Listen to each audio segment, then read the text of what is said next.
Sure, Washington Redskins training camp begins tomorrow morning, but that's in Richmond. Closer to home in Maryland, the best of the best in the sport of lacrosse are coming to Annapolis for an all-star show that will have you asking the age-old question, bros and ladies, care to lax? From WJLA 24/7 News, this is Toyota Sports Talk.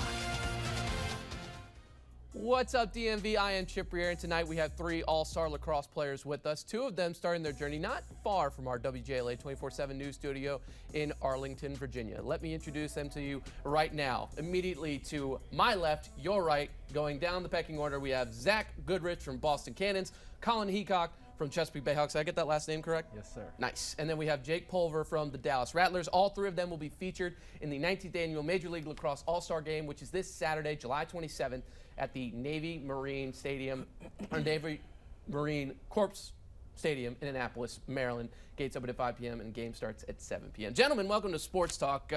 You guys are having a little fun before we got on the set.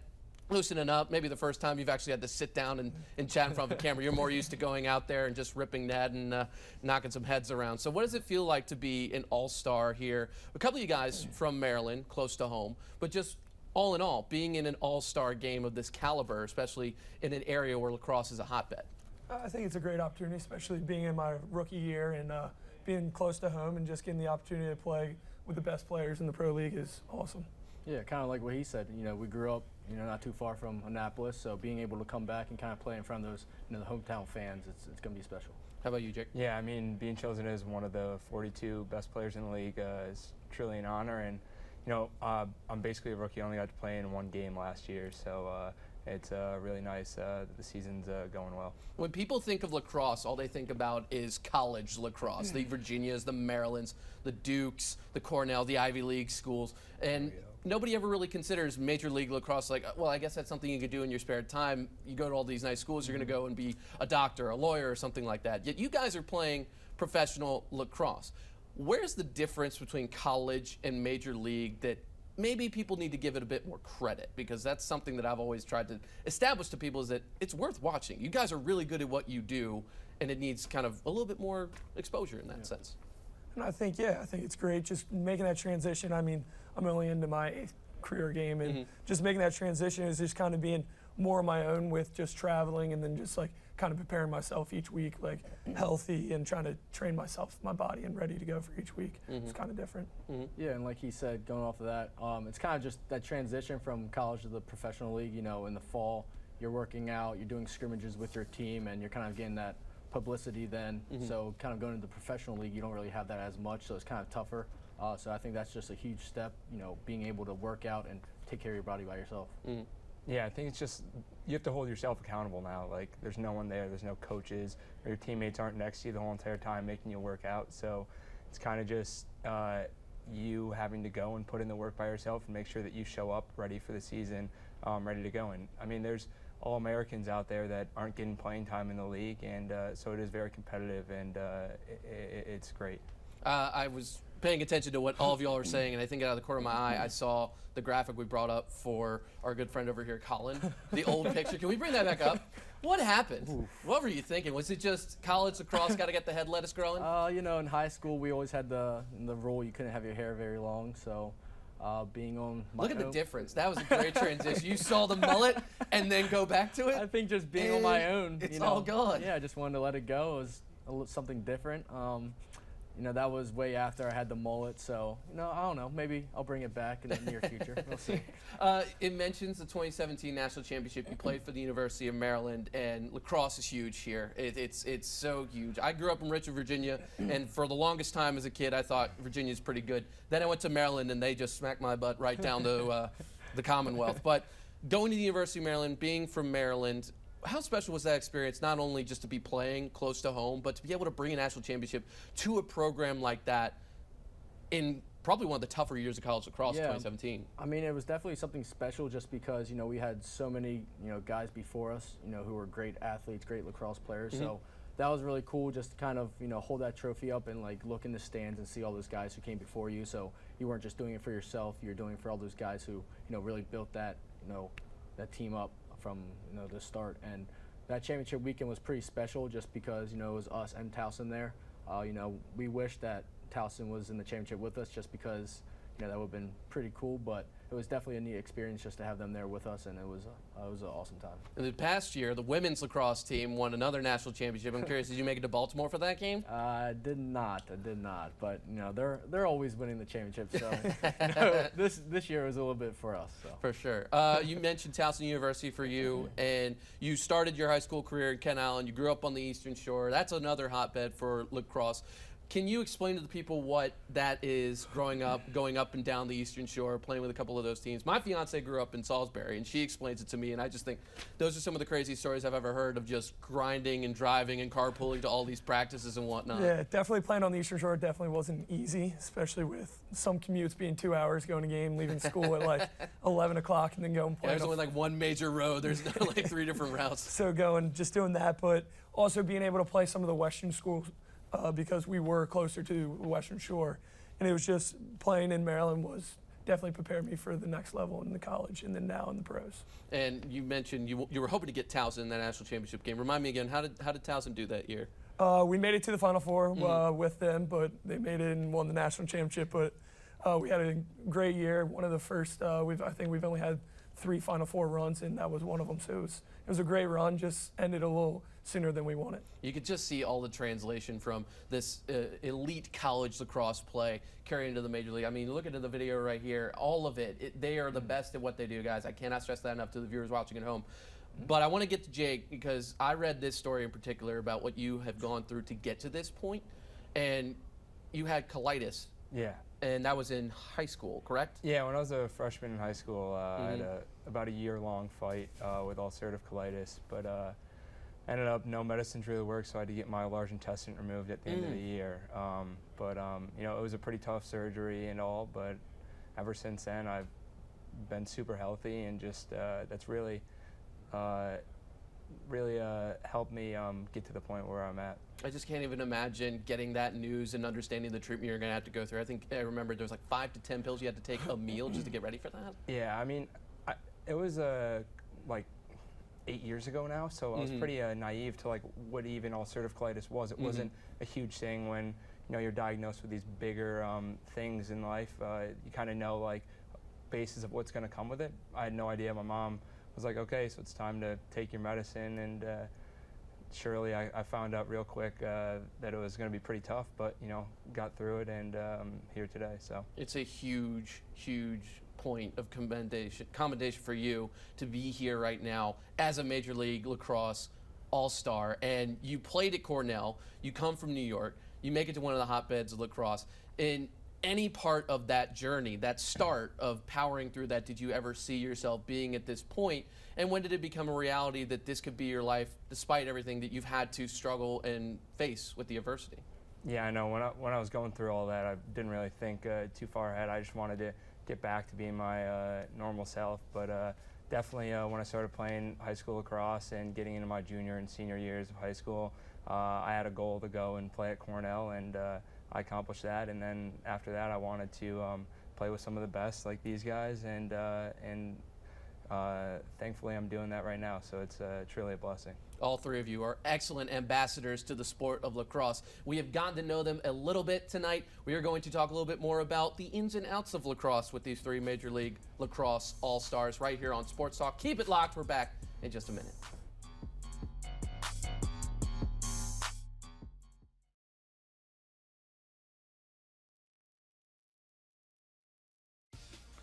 The Major League Lacrosse All-Star Game is this Saturday in Annapolis, but before the game, kids are welcome to take part in a youth clinic from 2:30 to 4:30 p.m. It's open to both boys and girls of all skill levels. Go to MajorLeagueLacrosse.com to register. It is going to be a spectacular day if you are a lacrosse fan. I highly recommend that you all go and check this out if you aren't going to Redskins training camp, because we have 3 of the best here with us tonight on Sports Talk. Again, from my left to your right, we have Zach Goodrich, Colin Heacock, and Jake Pulver, 3 of the best: Boston Cannons, Chesapeake Bayhawks, Dallas Rattlers, all the way across the board. Now, we have 3 different positions, I believe: midfielder, attack, and defensive long pole, correct? Yes, sir. So when people watch lacrosse, they just think, oh, they got to get it around the horn, start at the X, come back up to the crease, maybe rip, and hopefully you get it past the goalkeeper. Why is it more complicated than simply just putting the ball with a stick in the net? So I play more of a defensive midfield, Okay. so I kind of play on the defensive side. And when the ball goes to the offense, I kind of get off the field. But just kind of just playing that transition game and just playing six-man defense.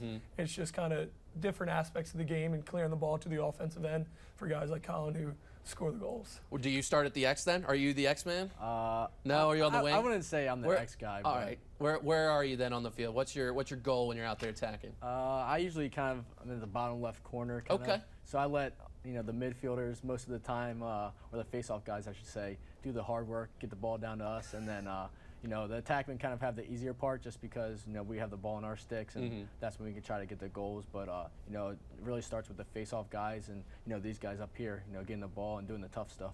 What do you prefer, low to high or high to low? Low to high. Low to high. It just looks better. It just looks better. But if you miss, you can kind of get in trouble. So you gotta make sure you miss it or make it. Exactly. Jake, with the long pole, it's harder than people recognize. One of my friends who's about half my size in high school decided to be a long stick midi. Oh. And exactly. You're just thinking, what are you thinking right there? But it's difficult, man. It really is. No, it is, especially because, back when I was younger, they didn't give you a long stick until you were in 8th grade or so. So they made sure so you didn't have to handle those big things when you were younger. But, yeah, every team in the league has so many talented guys. You have guys that are beasts athletically and can run by you, and then other guys that can catch anything on the crease. So it's really difficult to guard these guys, and it's truly a difficult thing to do.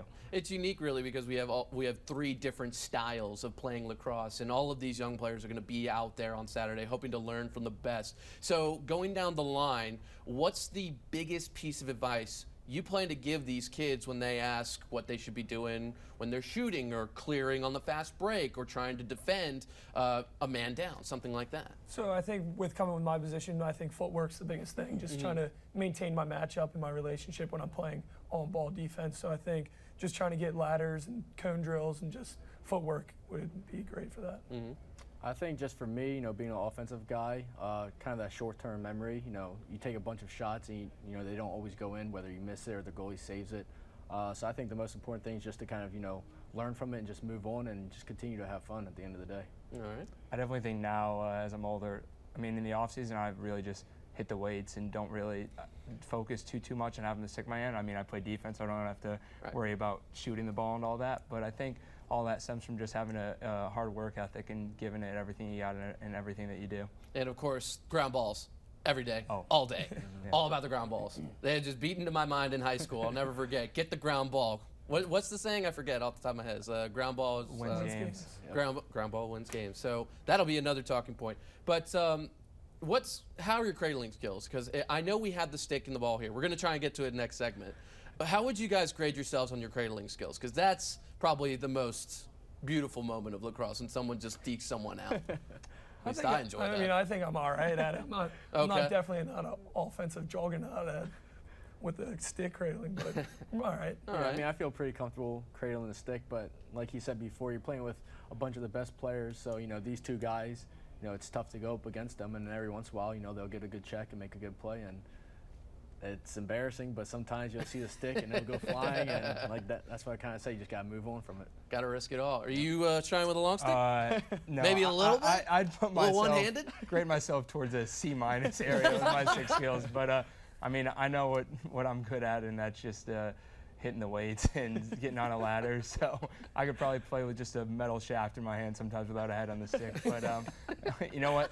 Everyone has a role on the team, and as long as you're executing that role to the best of your ability, you're going to help that team win. We have a caller on the line here on Sports Talk. Lisa from Alexandria, you have a question for Jake. Welcome to Sports Talk. What do you have? Hi. Well, I heard him mention earlier that he had ulcerative colitis and that he was able to do the lacrosse in high school and go on to college and with the lacrosse, and he didn't say whether or not he still has the ulcerative colitis or if it's manageable now or if it's no longer active. And so I'm just curious about that as far as his health. Yeah, so I had a very short stint, but it was a very severe case of ulcerative colitis. I think I only was from diagnosis to when I ultimately had to decide to get my large intestine removed, it was only about 10 months or so. When they went in and did their final looks around, and when they took it out, they saw that it was just very deteriorated and had polyps and basically cancer waiting to happen in there because of all the inflammation. So I don't technically have ulcerative colitis right now because I don't have my large intestine. But I mean, the disease is very different from person to person, and I think you just have to find what works for you and just keep that hope and keep on working until you do find that. Thank you very much for that answer, Jake. And thank you so much for the call, Lisa. We got to take a break on Sports Talk. We'll be right back after this break. Keep it locked.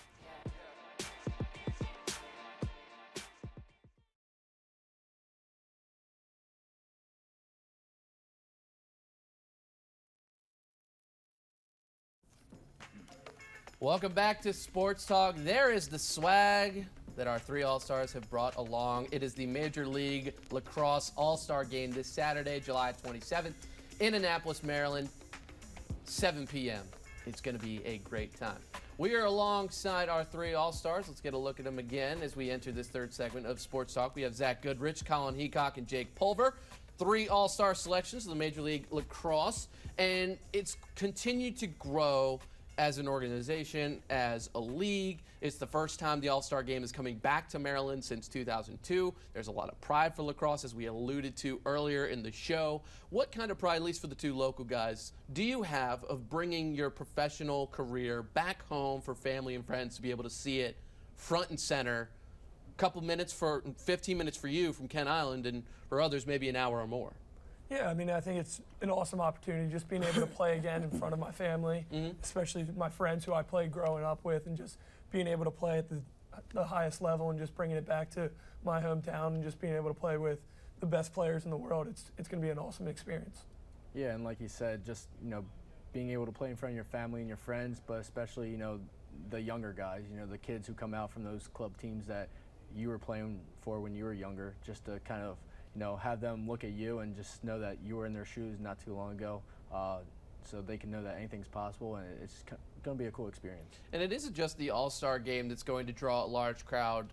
In general, this year in particular, attendance numbers have been skyrocketing. I think I saw a number of 26,000 was the most attended game this year so far. Why do you guys think there's this surge in attendance right now for MLL?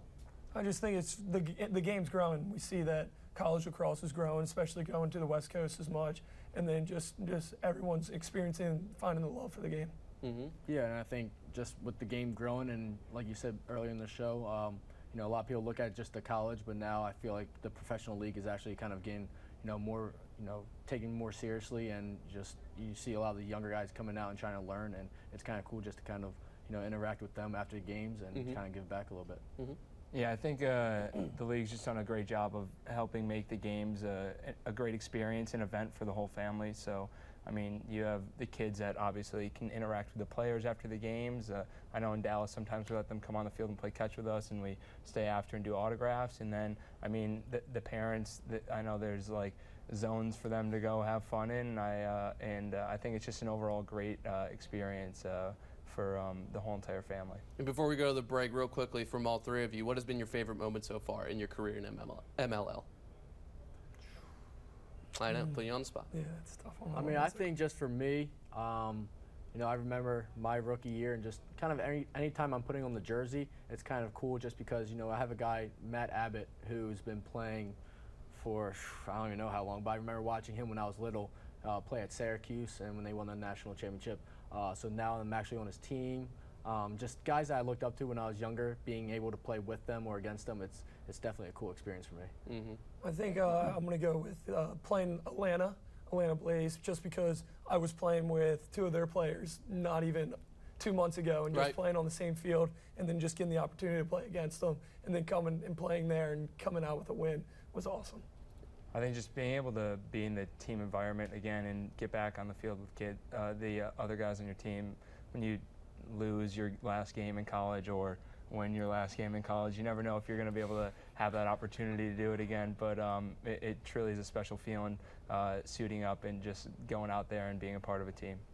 We got one more segment after this. Our final thoughts. You're watching Sports Talk. Keep it locked.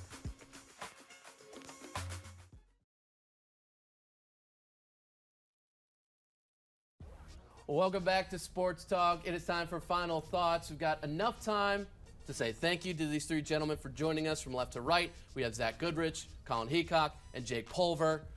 And Colin is going to take us out with a little cradling drill on Sports Talk. Come on, show the people what you got. All right. Let's see what we got here. Cradle All right, there's like your this. basic cradle, yeah. Just a little bit of the top wrist, and then Okay, looking good. if you're feeling real confident, maybe you switch your hands a little Okay, bit. there. But be careful so you don't, You don't knock want any of your friends out. These are some pretty faces. You don't want to knock yeah, the teeth just kind out. of just have fun. They're all-stars now. Yeah, it's just all on the wrist. See, baby. look, it's coming naturally to him. Look at him go. This is coming naturally. That's when you know you have a purebred lacrosse player out here. Guys, thank you so much. If you want to keep going, you can, or if you're just like, I'm good. You guys want to show your talents? Or? No, I'm good. You're good? Got it. I'm very Thank you so much, guys. Here's the information you need for the MLL All-Star game this Saturday, July 27th at 7 p.m. Navy Marine Corps Stadium in Annapolis, Maryland. For Zach Goodrich, Colin Heacock, Jake Pulver of Major League Lacrosse, I am Chip Riere. Deuces DMV. Stay chipper.